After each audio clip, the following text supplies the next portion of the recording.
There's something else you mentioned there too, and that is that, you have to, you're at a place now where you're training for fun and you just want to enjoy your time on the mats, and you have to sometimes keep your ego in check. And I think for a lot of people, you described earlier the scenario where a purple belt may have come back after a couple of years off, and that kid that was a white belt back when he left is now just destroying him, kicking his ass.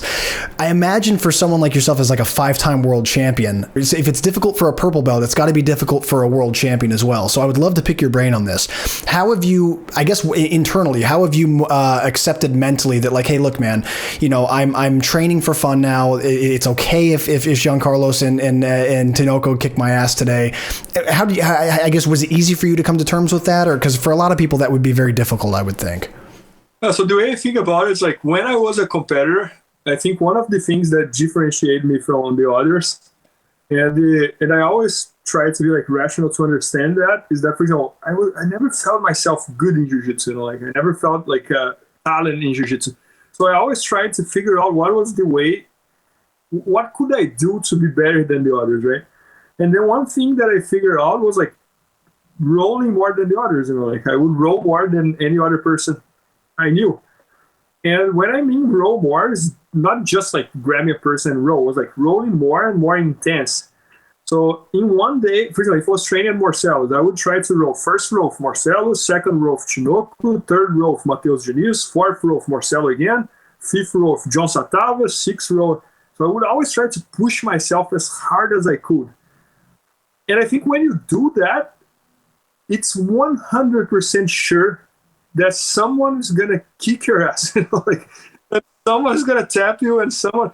So I think my ego was always on check, it was always in the right spot, because I knew that every day someone is gonna beat me, someone would pass my half guard, someone would tap me, because I was training on that intensity, So nowadays, I think I did that for such a long time that I have my ego in place again. Like if I'm training for Giancarlo, in my mind is like, man, I'm not training as hard as he is. Like, how can I think that I'm gonna beat him? Like I'm not a Superman, I know that, and so that's kind of like how I think. That's obviously a very, very healthy mindset to have, man. It's a great example. It's something you said there. I'd love to zoom in on if you don't mind. You said that you've always along your journey kind of felt like you weren't that good at jiu-jitsu. That's something we hear a lot from everybody. If you talk to anyone about their jiu-jitsu, amongst other jiu-jitsu people, everyone says, "Oh man, I suck. My jiu-jitsu sucks, man. Your jiu-jitsu is so good." In fact, I remember a funny story. As one of your friends told me a funny story about you back in the day, Leo Noguera. He said that you guys were sitting together after a tournament one day, just completely bummed, and you were both like, "Oh man, I suck," and you were like, "No, I suck way more than you, man." And he's like, "No, Bernardo, I suck worse than you." You remember that? Yeah. And so I'm sitting there as Leo's telling the story. I'm like, man, if these guys think they suck, I really suck. So like, I was 9. And was one Rio de Janeiro Open, was just an open. Yeah. And both he and I went to the tournament, and we were both signed in the open class. And they were saying that the favorites to win that tournament was me, him, and one more person. And we both lost in the first match of the open class. And then we came back home like completely frustrated. Like, what are you doing? But I think that's part of the process, and I remember that day as if it was today, But I think I truly believe that what moves the needle in jiu-jitsu is the willpower with the technique, So if you have those two things aligned, and for me it was even more the willpower than the technique, and even though I didn't have too many techniques, it was half guard and over under pass and submissions around it, and so willpower to optimize those techniques, I think, was the biggest needle mover. So I truly believe that in that level of competition, a lot is psychological.